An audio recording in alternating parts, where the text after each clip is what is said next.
Welcome to another episode of Independence for America. At Independence for America, we tell the stories of local and state independent candidates. Today, we'll be interviewing Francis McGuigan. Francis has a long career in the Navy and is now serving on the Board of Supervisors in Greene County, Virginia. Welcome, Francis. Welcome to you. Good morning.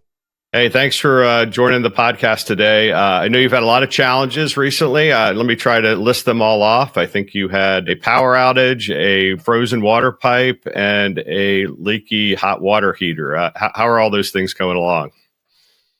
Pretty much we've got everything cured. And then I've got my daughter who delivered her second child. So. Oh, wow. It happened between the last time we called. Well, congratulations. How many times are you a grandfather? Just twice, both with Shannon. So she's made me very proud, and the kids are amazing, especially Violet. Well, I have 3 adult children, but not quite in the grandfather stage yet, but looking forward to that pretty soon. So I really like getting a little bit of a kind of a texture of you growing up. You know, what were some of your values, and then what inspired you to join the military? Well, my dad was in the military, and we go back 4 generations serving in the Navy. And I think the biggest thing that came out of my childhood and my dad's example is service. So that's the main reason why I joined the Navy. They did give me a scholarship to go to medical school, so that helped. Where did you grow up? What part of the country? I know you probably moved around a lot growing up, but what was your father's, final duty station, and then where did you go to medical school, undergrad and graduate? So I lived in about 7 places, and at this point in time, I lived in 17. Probably the longest time I spent was in Virginia, and I went to the University of Virginia undergraduate, the greatest institution in the world. And then I went to Georgetown for medical school. Well, I live here in Arlington, Virginia, and we're regular churchgoers at Holy Trinity Catholic Church, which is right next to Georgetown. So very familiar with both those schools. So you graduate from medical school, and then you have an obligation to serve in the Navy. Can you tell me what area did you specialize in, and kind of a little bit about your Navy career?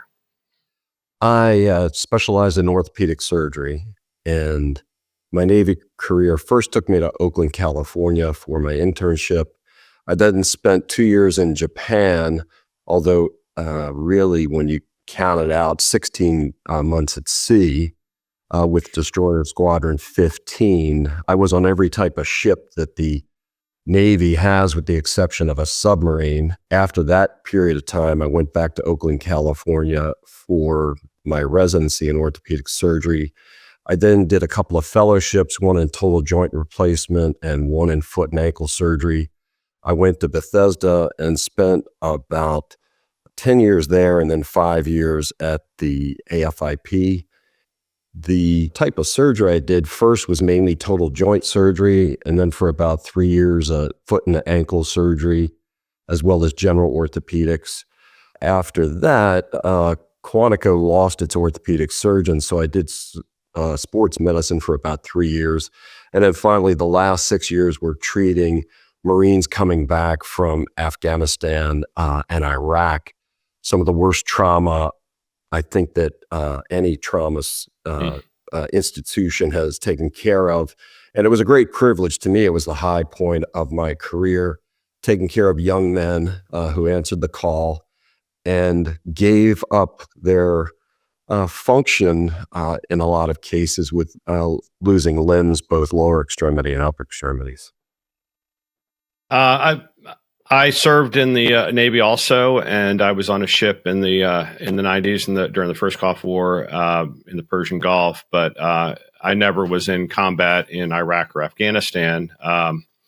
But obviously, I've read a lot and heard some stories about some of the huge advances in emergency medicine that we've accomplished in the last 10 and 20 years. But then once they do get to Bethesda or Quantico, just all the work that it takes to get them put back together and rehab and things like that. So really thank you for that. So I'm looking out your window right now, and it looks like a picture postcard of Greene County. Obviously, it's the real thing. So could you describe a little bit about Greene County, and then what was your journey from living in the Washington suburbs to moving to Greene County, and then ultimately running for Board of Supervisors? Well, I always wanted a farm, and I looked for about 25 years and almost had given up the quest. And I had done a journalism degree after I finished with orthopedic surgery at Georgetown. So I finished my military career and then was staff at Georgetown University for about 15 years. And had given up the dream. I was actually in a condo that I had bought in Charlottesville, and my intent was to spend my time writing about the environment. And like a last-ditch effort in the midst of rehabbing this condominium, I said, I'll go on the web one more time. And I found a perfect place. We're in the foothills of the Shenandoah. The Shenandoah National Park is about 3 miles away. We're considered the gateway to the park itself. The farm has a 100-year-old farmhouse, a beautiful weathered barn of about the same age. I built a lake that you can kind of see behind me. It's all rolling hills. There's about 65 acres of pasture, and we've got cattle on that. And there's about 110 of wood. The people are why I came here. I mean, when on the campaign, I used to tell people, I fell in love with the land and then fell in love with the people. And what I found was the Board of Supervisors, there was a complete disconnect between what the people wanted and what the Board of Supervisors was ruling on. And most of their orientation was really to develop the area, because we're not a bedroom community, but we're very, very close to Charlottesville. And 5 of our 6 residents actually work there. So there's a big pressure from development and a little bit from industry. And what that's doing is degrading our rural heritage. The people who built this place, in some instances, are being forced out by elevated real estate tax. So we're losing that. And that was one of the major reasons why I decided to run. I got involved pretty quickly. I've only been here 3 years. I got involved pretty quickly with conservation efforts, trying to stop some of the development and also the encroachment on the conservation district that we have. Well, it really is kind of a Goldilocks thing when it comes to housing and development and taxes. As you probably know, a death nail for a county is if they have continuing depopulation, right? So you want to kind of grow slowly, but not too fast. But then also you want to make sure you have the infrastructure you need. You mentioned journalism, and you seem to be pretty active on social media. Could you tell us a little bit about your like Facebook presence and how you use that during your campaign, and then how you continue to use that as a Board of Supervisor member?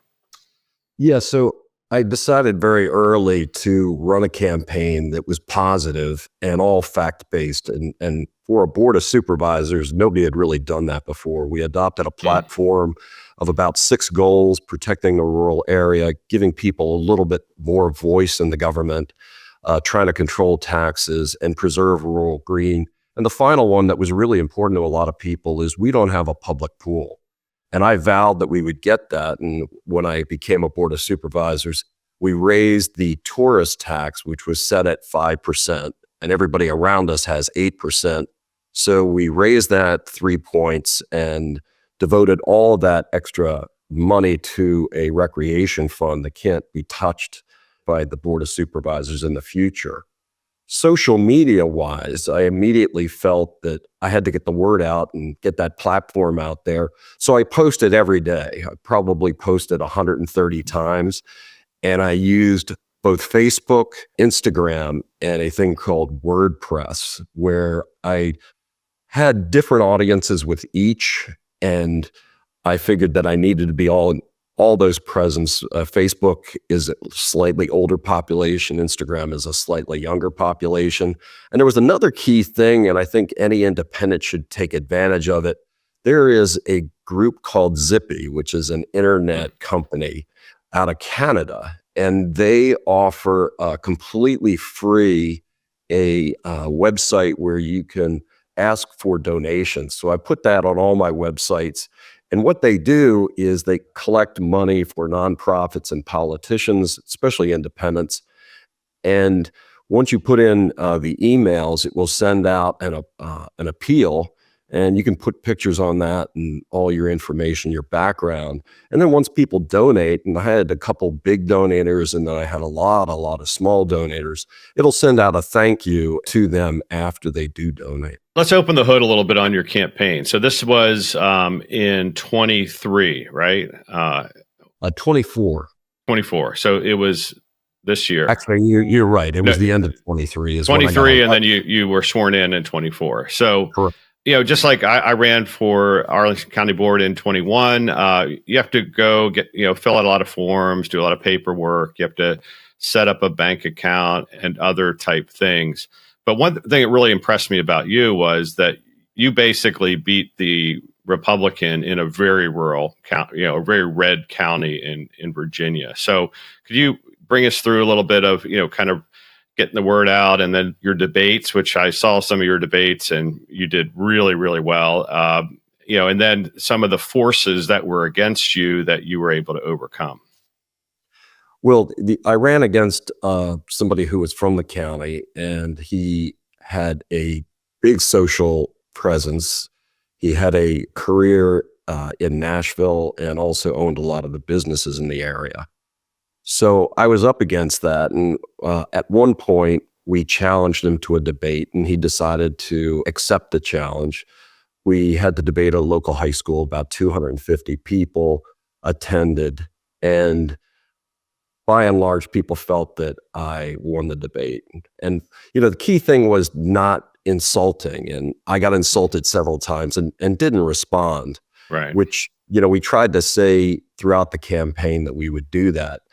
I had a lot of advocates, one of the big ones being Greg Lawson. He knew everybody in the county, and we would drive around, and he would introduce me to what he called multipliers. And then I did kind of a grassroots campaign. I printed out 4,500 papers that had my campaign agenda on it. And first I started handing them out at places like Walmart and Food Lion, and I got kicked out of all of them. So I went door to door, and you can do the math, 4,500 flyers in a population of 8,300 homes. I hit about half the people. And most of them were receptive. Some of them said, look, I'm a diehard Democrat, and I don't want to talk to you. 2/3 of our population is Republican, and that's the way they vote in national and local elections. And some of them said, I only back Republican candidates. Now, the other advantage is 1 out of 10 of our residents has served in the military. And all those people said, you're our man. I really think it's interesting that the way words have been warped over the last 10 years, like the word conservative, right? So you want to conserve the environment. You're probably a limited government person. You probably want to maintain the rural feel of Greene County.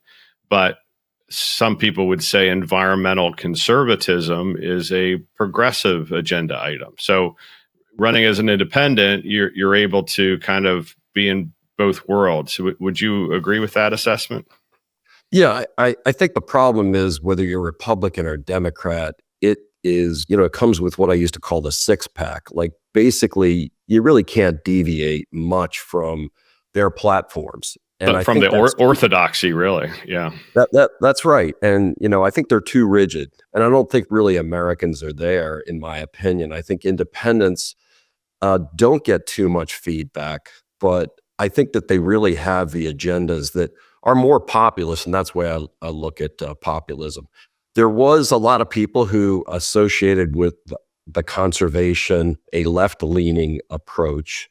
What I kind of pushed back on was that conservation is dualistic. We have people who are left-leaning who want to save, everything, and I tend to believe that also. I believe that we need to preserve our environment, because everything from the effects on your psyche to, enjoying the environment is important.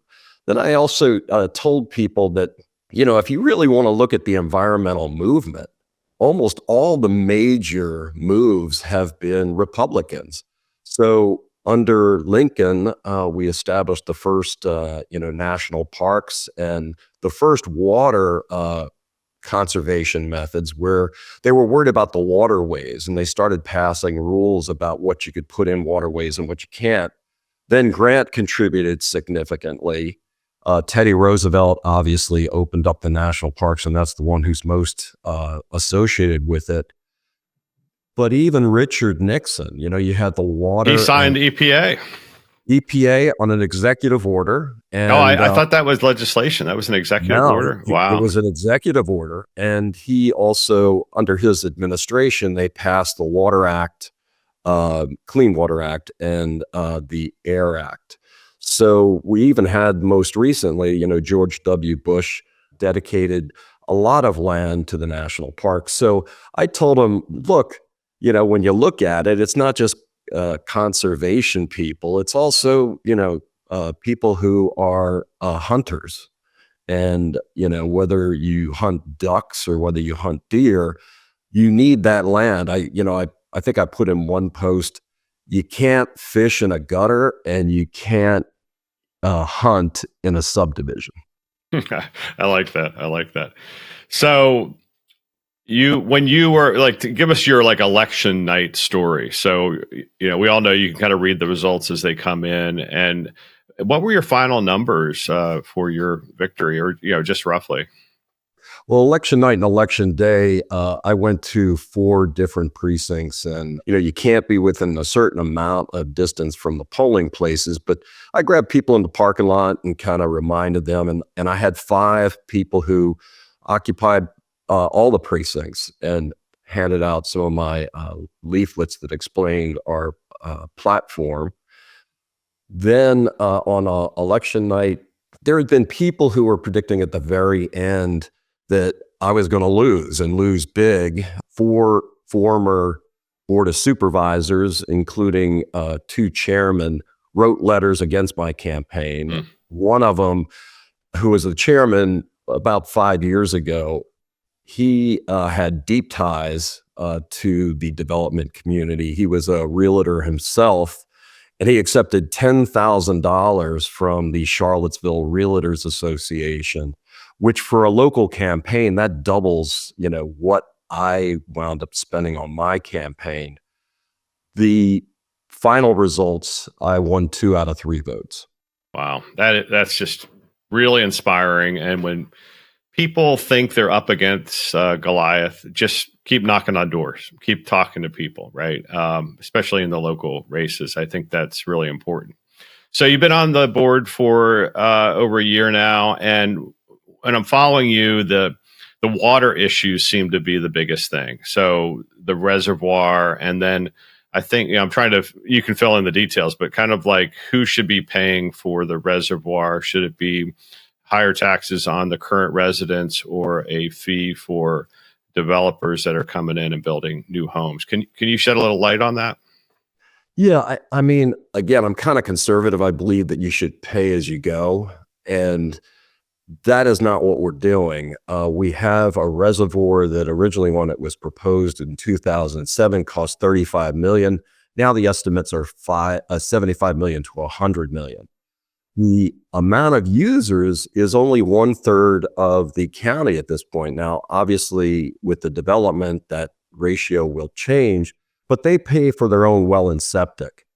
And what has happened in the past is they have used real estate tax, not business taxes, to pay for the initial efforts at establishing the reservoir, which are about $25 million, and $14 million of real estate taxes went for that effort.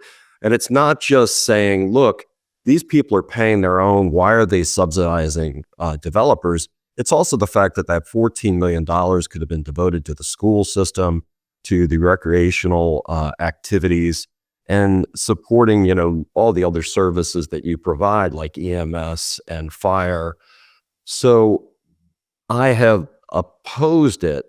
And unfortunately, I'm usually on the end of a 4-to-1 vote. And I've done everything like show the number of housing starts and the model that the water and sewer department think will pay for the majority of the project. I've shown that statistically, over the last 25 years, we've averaged about only 55 homes on water each year.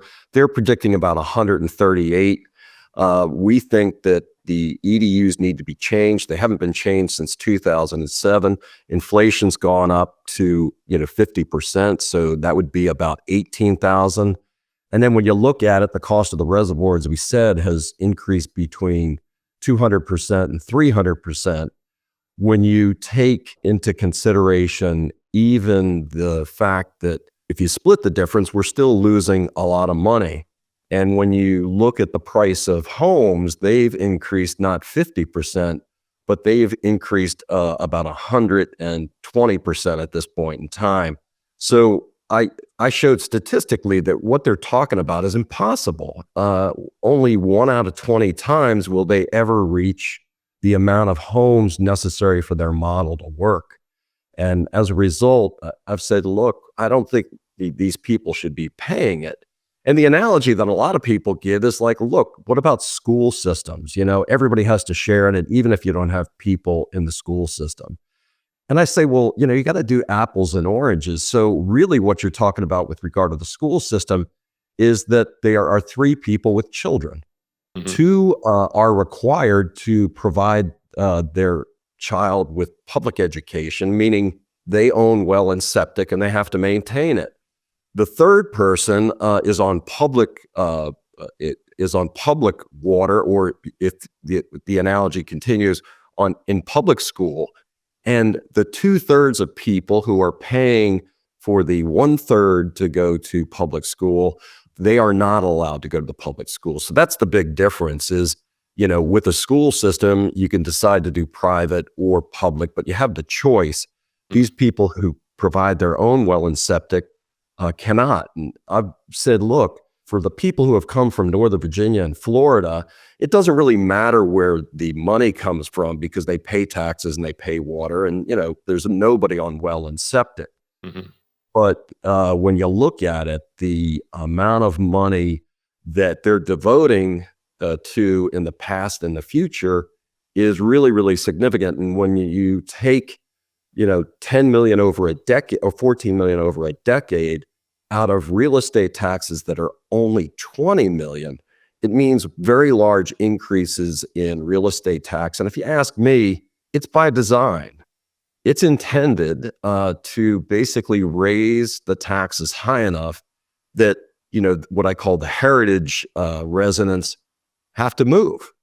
Because a lot of them have been here for hundreds of years. They made this place beautiful and were the reason why people came here.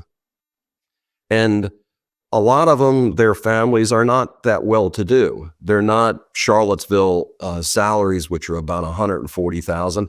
They're making by with the salary for an electrician or a plumber, and they really can't tolerate extreme increases in real estate tax. And I think the developers wanted that, and that's what's happening. Why businesses shouldn't be contributing, I don't know. But that's I guess what happens when some of these people moved from their farms from 150 years ago is the developers have more land to buy. And that's the point. And I do think it's by design. Now, people would deny that, but like I said, we have, 4 different sources of income. We've got real estate taxes, we've got personal property taxes, we have business taxes, and we have business property taxes. But all, 3 of those are exempt. And it's not apparent why that was decided, but that's what's been ruled on. And in the future, there are deficits in the first 10 years, not the county model, but we've taken the numbers and redone them. And there will be deficits in the first 9 years of about 35 million. And when you compare that again to real estate taxes that will be, somewhere around 200 million, that's a huge impact. And statistically, that's what we did. When we got the primary data for the last 25 years predicting the number of homes, that factored in the huge downturn in 2007, where at one point there were 183 homes coming on to the system with water, but it was halved for about 7 years. Mm-hmm. The model that the water and sewer group have generated doesn't take into consideration all that, and doesn't take into consideration that even though it might not be 2/3 of the homes that will be built on water, a substantial number, even as less as 5 years ago, there still were 2/3 of the people providing their own well and septic. Well, I've seen some of the Facebook posts that people are saying, and it seems like the people of Greene County are really supporting your position on this. So I would say keep fighting the good fight, and hopefully you can, make this change. So we're going to go ahead and wrap things up. We have people all over the country listening to this podcast. If you could, really appeal to people of, running for local office as an independent, free from the two legacy parties, and especially a pitch to military people who are thinking about getting out of the military and running for public office. Yeah, I mean, the politics right now is super divisive, and I really believe that there is a middle way, and if it's presented to people, they will follow it. Anybody who wants to run, in my opinion, has to have a background in service, because what you learn is that it's valuable to sacrifice yourself for people and to hear the people. So that's what I would say, is just emphasize, be positive, create real solutions. And that's what we tried to do with the Facebook page, not inferring that you know everything, but saying at least you'll try everything. So I think especially military people are used to service, used to doing the hard jobs. And I would just say that, in the end, what we're trying to do is provide, continue a history of individual freedom. And that means, fighting back on special interests, whether they're on the left or the right. Hey, I 100% agree with you on everything you said there. So Francis, I really wish you the best of luck. Where can people find you on social media? I'm still on social media. I changed my name because you sort of have to with the conflict associated with representing the government. So I changed my website from FXM4, the numbered BOS, to the Greene Sentinel. So you can look up the Greene Sentinel. Our county was named after Nathan Greene, who served in the Revolutionary War. And I use his quote, that we fight, we get beat, but we get up and fight again. Hey, I love it. All right. Well, for everybody out there, this is another episode of Independence for America. Stay tuned. I'm planning on dropping new episodes every week for the rest of this year. So really appreciate it. You can hit me up on Substack or other social media feeds, and also you can subscribe to my Substack. So be safe out there. Thanks.